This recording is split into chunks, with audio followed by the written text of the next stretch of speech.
सूरज अभी पूरा उगा भी नहीं था, पर गांव के बाहर फैले कूड़े के मैदान में एक दुबला पतला आदमी फटी कमीज और पुराने बोरे के साथ झुककर कुछ ढूंढ रहा था। नाम था सलीम, वही जिसे गांव वाले निकम्मा कहकर पुकारते थे। बच्चे हंसते। देखो, कबाड्डी वाला आ गया। वो कुछ नहीं कहता, बस चुपचाप वहां से चला जाता। घर में न चूल्हा था, न कोई बात करने वाला। पत्नी सालों पहले बच्चों को लेकर मायके चली गई थी। उसके बाद से झोपड़ी में वो सिर्फ अकेला रहता। उस दिन भी सलीम ने कूड़े के ढेर में एक नया कोना चुना। छड़ी से मिट्टी उलटते हुए अचानक उसकी नजर एक अजीब चीज पर पड़ी। एक बोरा, बिल्कुल साफ, लगभग नया, न कीचड़ न दाग। ऊपर मोटी रस्सी की गांठें कसकर बंधी थीं। किसने फेंका होगा ये? उसने बुदबुदाया। लेकिन जब उसने उसे खींचने की कोशिश की, बोरे का वजन अजीब लगा, जैसे भीतर कुछ ठोस हो। उसने सोचा शायद अंदर कपड़े होंगे। चारों ओर नजर दौड़ाकर उसने सुनिश्चित किया कि कोई देख तो नहीं रहा। फिर बोरे को धीरे धीरे किनारे खिसकाया, जहां धुएं की धुंध उसे छिपा सके। उसने रस्सी खोली। बोरा खुला और उसकी सांस अटक गई। अंदर प्लास्टिक में लिपटी गड्डियां थीं। उसने कांपते हाथों से एक खोली। 500 के नए नए नोटों के बंडल। उसकी आंखें चौंधियां गईं। वो घुटनों के बल बैठ गया। हाथों से नोटों को छूकर देखा। क्या ये सच है? उसने खुद से पूछा। उसके हाथ कांपने लगे। उसने चारों ओर देखा, कहीं कोई देख तो नहीं रहा। कुछ पल बाद उसने गहरी सांस ली और फैसला कर लिया। बोरे को फिर से बांधा, पीठ पर लाद लिया और झोपड़ी की ओर चल पड़ा। रास्ते में हर आवाज उसे शक जैसी लगी। कुत्ते का भौंकना, किसी का बात करना। घर पहुंचते ही उसने झोपड़ी का दरवाजा अंदर से बंद किया। बोरे को कोने में रखकर चटाई से ढंक दिया। सलीम का दिल ऐसे धड़क रहा था जैसे सीने से निकलकर बाहर आ जाएगा। बार बार वह झोपड़ी के दरवाजे से झांकता, कहीं कोई पीछे तो नहीं आ गया। जब उसे यकीन हुआ कि आसपास कोई नहीं है, तो वह धीरे से बोरे के पास बैठ गया। हाथ कांप रहे थे, लेकिन हिम्मत जुटाकर रस्सी खोली। जैसे ही बोरा खुला, अंदर की चमक ने उसकी आंखें चौंधिया दी। नोटों की गड्डियां, एक से एक ताजा, नई। सलीम ने एक गड्डी निकाली और गिनना शुरू किया। गिनते गिनते उसके होंठ सूख गए। सिर्फ एक गड्डी में 1 लाख रुपए। उसने अंदाजा लगाया, कम से कम 30-40 करोड़ तो होंगे। यह सोचते ही उसका दिमाग सुन्न पड़ गया। इतना पैसा कोई आम आदमी नहीं छोड़ सकता। वह बुदबुदाया। उसके भीतर डर की लहर दौड़ गई। कहीं ये किसी बड़े आदमी, किसी नेता या गुंडे का तो नहीं। अगर उन्होंने ढूंढना शुरू किया तो क्या होगा? इस ख्याल से उसका शरीर पसीने से तर हो गया।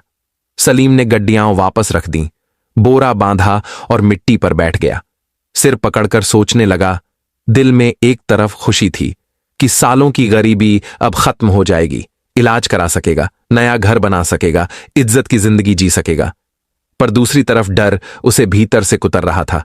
अगर किसी को पता चल गया तो लोग उसे चोर कहेंगे, पुलिस पकड़ लेगी, या असली मालिक आ जाएगा। रात भर वो जागता रहा। उसने खुद को तसल्ली दी, अगर कल सिर्फ एक गड्डी निकालकर इलाज करवा लूं तो किसी को क्या पता चलेगा। डॉक्टर ने पहली बार उसे इज्जत से बैठाया, दवाइयां दी और कहा, इलाज मुमकिन है। सालों बाद सलीम के चेहरे पर एक सच्ची मुस्कान आई। वो समझ गया, यह दौलत उसका इम्तिहान है, वरना वरदान नहीं। अगला दिन सलीम के लिए एक नई सुबह बन गया। वर्षों बाद उसने आईने में खुद को गौर से देखा।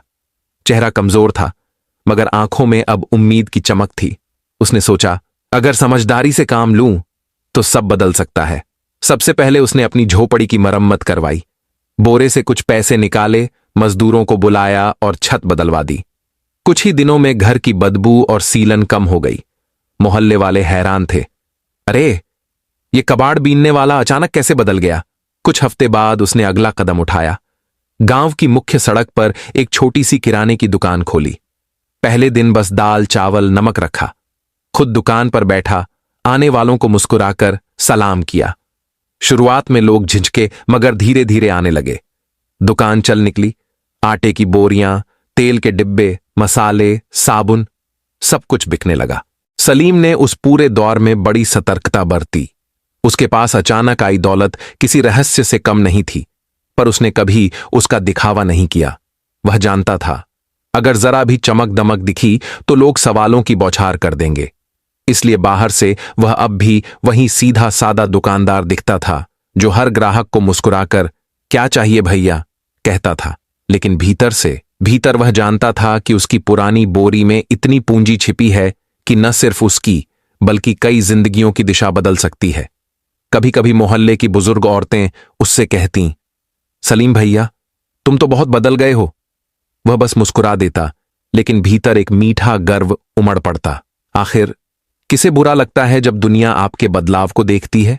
धीरे धीरे उसने कारोबार बढ़ाया। कुछ महीनों बाद उस बोरी से थोड़ा और पैसा निकाला और एक छोटा सा गोदाम शुरू किया। माल ढोने के लिए पुरानी ट्रक खरीदी और अब सिर्फ बेचने वाला नहीं, सप्लाई करने वाला बन गया। गांव में लोग अब उसे सलीम लाल कहकर पुकारने लगे, जैसे वह कोई बड़ा व्यापारी हो। पर तरक्की के इस सफर के बीच एक डर हमेशा उसके भीतर जीवित रहा। रात को जब वह उस बोरी के पास बैठता तो सोचता, अगर किसी दिन यह राज खुल गया तो, अगर असली मालिक सामने आ गया तो। और अगले ही पल खुद को दिलासा देता, नहीं, यह मेरी किस्मत का इनाम है। मैंने सालों की बेबसी सही है, यह मेरी मेहनत का फल है, किसी का हक नहीं छीना। समय के साथ सलीम खुद भी बदल गया था। जो आदमी कभी भीड़ में सिर झुकाकर चलता था, अब सीधा चलता था, आत्मविश्वास से भरा हुआ। उसकी आवाज में अब झिझक नहीं, ठहराव था। दिन में वह दुकान संभालता, शाम को गोदाम देखता और रात में बोरी के पास बैठकर अगले दिन की योजना बनाता।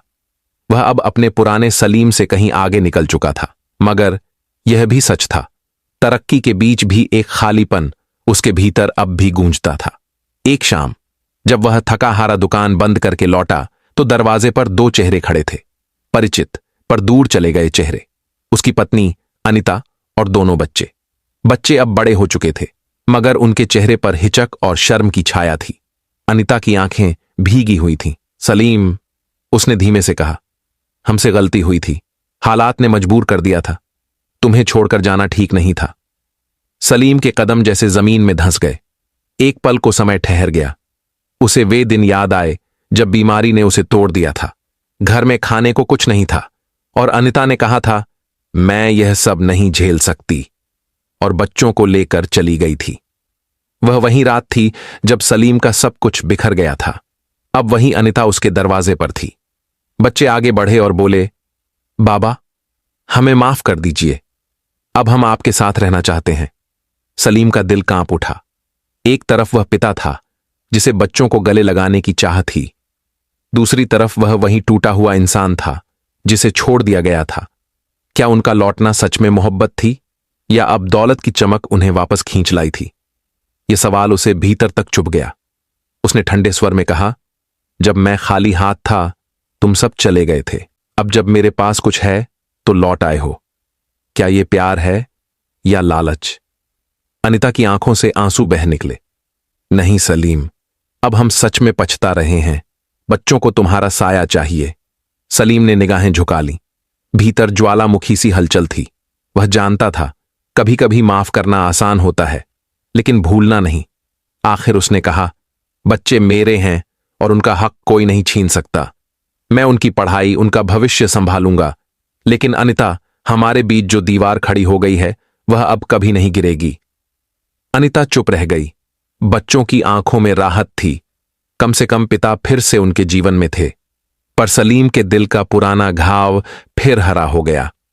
बाहर की दुनिया कहती थी, सलीम लाल अब एक सफल आदमी है, लेकिन भीतर वह अब भी वही सलीम था जो अपनी पुरानी बोरी के साथ अतीत और वर्तमान के बीच झूलता रहा। उस रात सलीम देर तक नींद नहीं ले पाया। वह बोरी के पास बैठा जैसे किसी पुराने दोस्त से बातें कर रहा हो।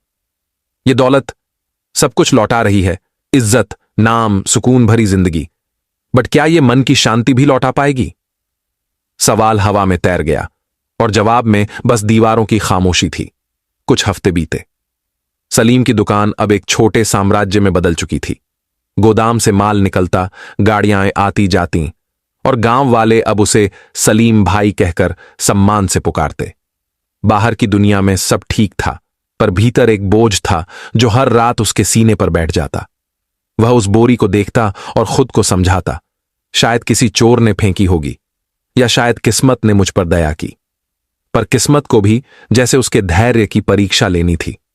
एक शाम वह घर के आंगन में चाय की चुस्कियां ले रहा था। अंदर टीवी पर खबरें चल रही थीं, सामान्य राजनीतिक बकवास जिसे अब वह ध्यान से नहीं सुनता था। लेकिन अचानक एंकर की आवाज तेज हुई। ब्रेकिंग न्यूज, विधायक के घर हुआ चोरी। सलीम का दिल धक से रह गया। एंकर बता रहा था एक चोर विधायक के घर से पैसे चुराकर भाग रहा था। जब पुलिस ने उसका पीछा किया तो उसने पैसे कहीं छुपा दिए हैं जो अब मिल नहीं रहे हैं। पुलिस लगातार उसे तलाशने की कोशिश कर रही है। सलीम का हाथ कांप गया। उसके दिमाग में बिजली सी कौंधी। बोरा, वही बोरा। एंकर बोलता जा रहा था। सैकड़ों करोड़ अब भी लापता हैं। छोटे बंडल शायद कभी न मिले, लेकिन जांच जारी है। वह वाक्य उसके कानों में गूंजने लगा। छोटे बंडल शायद कभी न मिले, मतलब शायद उसका बोरा अब भी सुरक्षित है। इसके साथ ही एक ठंडी लहर उसकी रगों में दौड़ गई। अगर कभी किसी ने पता लगा लिया तो? अगर पुलिस दरवाजे पर आ गई तो? उस रात उसने करवटें बदल बदल कर गुजारी। सुबह दुकान पर भी उसका ध्यान भटका हुआ था। ग्राहक बोलते रहे और वह खोए से जवाब देता रहा। मन में बस गणित चल रहा था, अगर सब छिपा रहा तो बच जाऊंगा, पर अगर राज खुल गया तो सब खत्म। शाम को लौटकर उसने बोरा फिर खोला। नोट अब भी वैसे ही चमक रहे थे, पर अब वह चमक उसे डरावनी लगी। उसे लगा जैसे उन नोटों की आंखें हैं जो उसे घूर रही हैं। सलीम ने गड्डियां वापस रखीं और खुद से कहा, यह दौलत मुझे बचा भी सकती है और मिटा भी सकती है। उस दिन से उसने एक संकल्प लिया, अब कोई जल्दबाजी नहीं। थोड़ा थोड़ा पैसा निकालेगा, धीरे धीरे खर्च करेगा ताकि किसी को शक न हो। पर दिल के अंदर अब एक नया जख्म बन चुका था। हर बार जब वह नोट गिनता उसके हाथ जैसे कांपते। फिर भी जिंदगी चलती रही। इसी दौरान एक दिन पास के गांव से एक आदमी सामान लेने आया। साथ में थी उसकी बहन सलोनी, सादा सी। 2 साल पहले उसने अपने पति को बीमारी में खो दिया था और अब अपने भाई के साथ कामकाज संभाल रही थी। सलीम ने जब पहली बार उससे बात की तो उसे अजीब सुकून महसूस हुआ। सलोनी की बातों में न कोई दिखावा था, न कोई मतलब। वह सलीम को एक व्यापारी नहीं, एक इंसान की तरह देखती थी। धीरे धीरे वह दुकान पर आने लगी, कभी भाई के साथ, कभी अकेली। हर बार उसके लहजे में एक सहज विनम्रता होती जो सलीम के दिन की थकान उतार देती। एक दिन सलोनी ने मुस्कुराते हुए कहा, आप बहुत मेहनती हैं सलीम जी, गांव में सब आपकी इज्जत करते हैं। सलीम उस पल बस मुस्कुरा दिया, लेकिन उसके भीतर एक अनकहा एहसास जागा। शायद पैसा इंसान को सुरक्षित कर सकता है, मगर किसी का अपनापन ही उसे जिंदा रखता है। जब सलोनी ने मुस्कुराते हुए कहा, आप बहुत इज्जतदार इंसान हैं, तो सलीम के भीतर कुछ पिघल गया। बरसों बाद किसी ने सम्मान दिया था, वो भी एक सुंदर औरत ने। उसके सीने में जैसे ठंडक उतर गई। धीरे धीरे दोनों के बीच एक नर्म रिश्ता पनपने लगा। सलोनी सिर्फ सुनती नहीं थी, वह समझती थी। जब उसे सलीम के अतीत का पता चला तो उसने अफसोस नहीं जताया, बल्कि उसकी आंखों में देखकर कहा, जो बीत गया वो वक्त की परीक्षा थी, अब जरूरी है कि तुम आगे बढ़ो। इन शब्दों ने सलीम के भीतर जैसे कोई नया दीपक जला दिया। कुछ महीनों बाद उसने एक फैसला लिया, वह सलोनी से शादी करेगा। गांव में यह खबर सुनते ही तरह तरह की बातें होने लगीं। किसी ने ताना मारा, कबाड़ बिनने वाला अब नई बीवी लाएगा, तो किसी ने हंसते हुए कहा, चलो अब इस बेचारे की जिंदगी में रोशनी तो आई। सलीम ने किसी बात का जवाब नहीं दिया। वह जानता था यह शादी सिर्फ साथ पाने के लिए नहीं, बल्कि खुद को नया जीवन देने के लिए है। शादी बहुत सादगी से हुई, ना बैंड बाजा, ना दावतों की भीड़, बस 2 साक्षी, कुछ फूल और 2 दिलों की नई शुरुआत। सलोनी के आने के बाद सलीम का घर जैसे सांस लेने लगा। जब सलीम दुकान से थका हारा लौटता तो सलोनी मुस्कुराकर दरवाजा खोलती। वो मुस्कान न महंगी थी न बनावटी। इन छोटी छोटी बातों ने सलीम को वो सुकून दिया जो किसी दौलत से नहीं खरीदा जा सकता। फिर भी जब रात गहराती और सलोनी सो जाती, सलीम का मन फिर उसी बोरी के पास जा बैठता। वह बोरी उसे चैन नहीं लेने देती थी। हर बार नोटों की चमक उसे यह याद दिलाती, यह दौलत पवित्र नहीं है। वह सोचता, अगर यह पैसा किसी जुर्म से जुड़ा है तो इससे मुझे शांति कैसे मिल सकती है। यही विचार धीरे धीरे उसे एक बड़े फैसले तक ले गए। सलीम ने ठान लिया, अब यह पैसा सिर्फ उसका नहीं रहेगा, ये दूसरों के लिए काम आएगा। उसे अच्छी तरह याद था कि गरीबी कैसे इंसान की इज्जत तक छीन लेती है।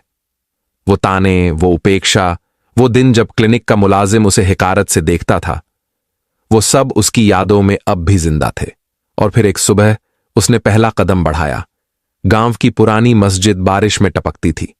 नमाजियों को अक्सर छाते लेकर अंदर जाना पड़ता था। सलीम ने चुपचाप चंदा देना शुरू किया। जब रकम काफी हो गई तो उसने अपना नाम सामने रखा। गांव में खलबली मच गई। वही सलीम जो कचरा बीनता था, इतना पैसा कहां से आया? कुछ ने ताना मारा, कुछ ने शक जताया, शायद जुए में जीता होगा।